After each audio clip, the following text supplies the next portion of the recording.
Hello everyone.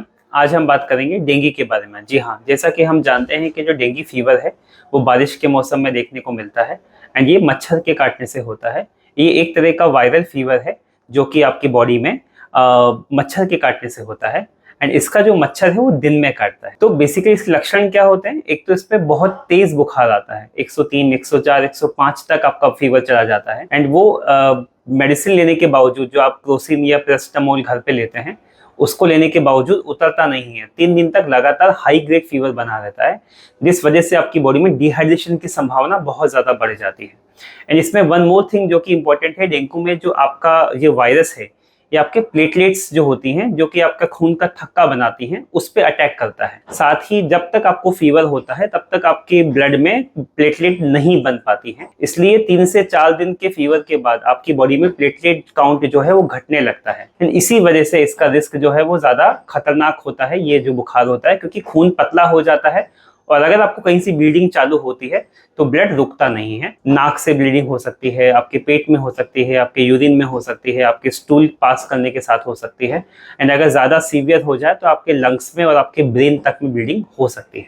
करना क्या है? इसका इलाज बहुत सिंपल है। पहली बात तो इसका कोई स्पेसिफिक डायरेक्ट कोई एंटीवायरल नहीं है, तो अगर आप इसका इलाज करेंगे तो नेचुरल तरीके से इस पर ज़्यादा इफेक्ट करता है। आपको सिंपल पानी पीना है। जितना आप पानी पिएंगे, दाल का पानी, ओआरएस का पानी, नमक वाला पानी जितना पिएंगे उतना ही बॉडी में हाइड्रेशन मेंटेन रहेगा। लगभग आपको 10 से 20 गिलास तक पानी पर डे लिक्विड फॉर्म में लेना है एंड जितना हो सके लिक्विड डाइट को ही फॉलो करना है। यानी आप दाल का पानी, सब्जियों का सूप, भूख लगे तो आप फल खा सकते हैं।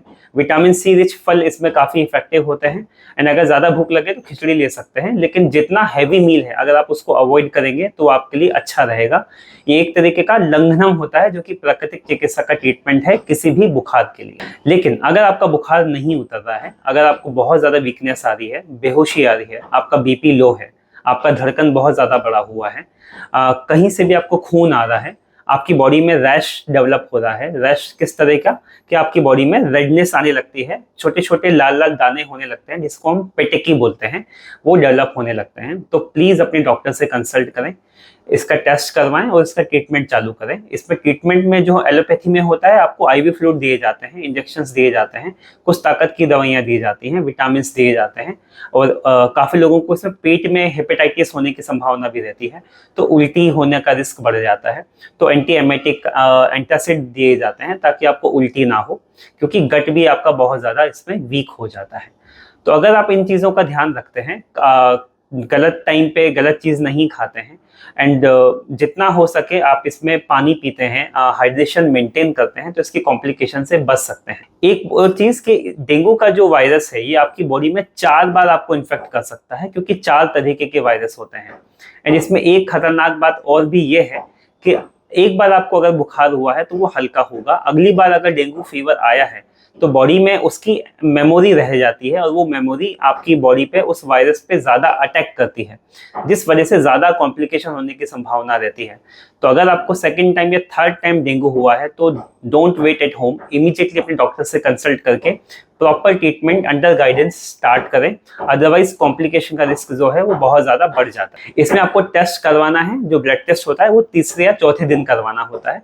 उसमें प्लेटलेट काउंट देख के आप डिसाइड कर सकते हैं कि आपको डॉक्टर के ट्रीटमेंट की ज़्यादा ज़रूरत है, प्लेटलेट चढ़ाने की ज़रूरत है, या फिर आप घर पे ही इसको मैनेज कर सकते हैं। पहले जो 3 दिन है वहाँ पे प्लेटलेट काउंट यूजुअली नहीं घटता है, चौथे से 7वें दिन तक प्लेटलेट काउंट घटता है एंड 8वें दिन ये बॉडी में अपने आप बढ़ने लगता है।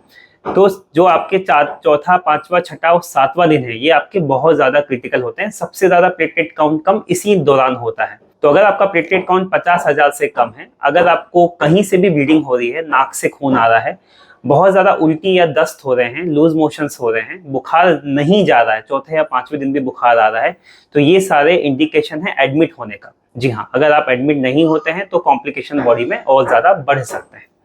तो इस तरह आप डेंगू के लाइफ साइकिल को समझ के उसके जो प्रोटोकॉल को फॉलो करके आसानी से इसके तकलीफ से निकल सकते हैं। अच्छी बात यह है कि डेंगू हुआ, ठीक हुआ तो उसका बॉडी में कोई ज़्यादा असर नहीं रहता है, केवल वीकनेस कुछ समय तक रह सकती है। उस वीकनेस के लिए आप डॉक्टर से कुछ ताकत की दवाइयाँ ले सकते हैं।